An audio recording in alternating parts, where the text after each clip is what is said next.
Hai teman-teman, perkenalkan nama saya Virginia Kalas. Saya adalah salah satu mahasiswi dari Fakultas Keperawatan Universitas Pembangunan Indonesia Manado, kelas A1 semester 5. Video ini dibuat untuk melengkapi tugas ujian tengah semester dari mata kuliah Keperawatan Menjelang Ajal dan Paliatif oleh dosen Nurse Esther Lonto Eskep MKes.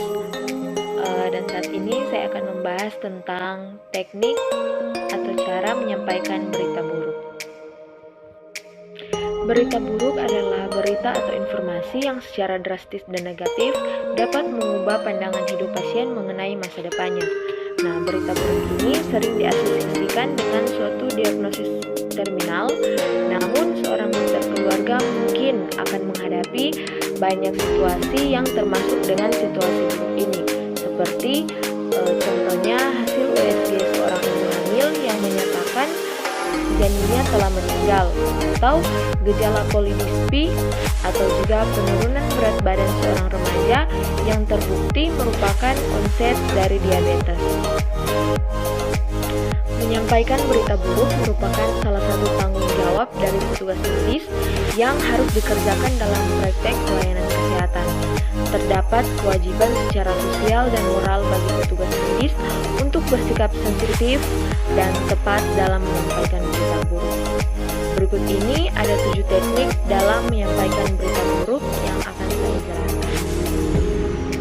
Teknik yang pertama yaitu melakukan persiapan. Persiapkan diri dengan informasi klinis yang relevan dengan berita yang akan disampaikan.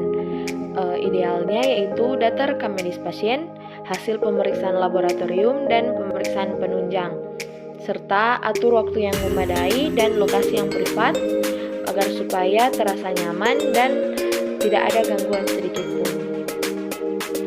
Teknik yang kedua yaitu menanyakan apakah pasien tahu tentang penyakitnya atau tidak.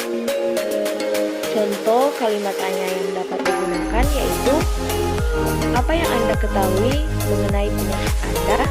Atau, apakah petugas medis sebelumnya mengatakan sesuatu tentang penyakit yang Anda derita atau menyarankan Anda untuk menjalani pengobatan lebih lanjut? Teknik yang ketiga yaitu menanyakan seberapa besar keingintahuan pasien tentang penyakit yang dideritanya. Contoh pertanyaan yang dapat diajukan yaitu, jika kondisi ini mengarah pada hal yang serius, apakah Anda ingin mengetahuinya lebih lanjut? Teknik yang keempat yaitu menyampaikan berita. Sampaikan berita buruk dengan kalimat yang jelas, jujur, sensitif, dan penuh empati. Contoh kalimat yang dapat digunakan yaitu, saya khawatir berita ini tidak baik. Hasil biopsi menunjukkan Anda terkena kanker leher rahim. Teknik yang kelima yaitu memberikan respon terhadap perasaan pasien. Sebaiknya setelah berita buruk disampaikan, petugas medis diam untuk memberi jeda. Beri waktu bagi pasien atau keluarga untuk bereaksi. Contoh kalimat yang dapat digunakan untuk merespon perasaan pasien yaitu, saya dapat memahami dan merasakan bahwa ini merupakan situasi yang sulit. Yang keenam yaitu merencanakan tindak lanjut. Bisa berupa pemeriksaan lanjut untuk mengumpulkan informasi tambahan atau juga menjelaskan rencana untuk terapi lebih lanjut. Teknik yang ketujuh atau teknik yang terakhir yaitu mengkomunikasikan prognosis.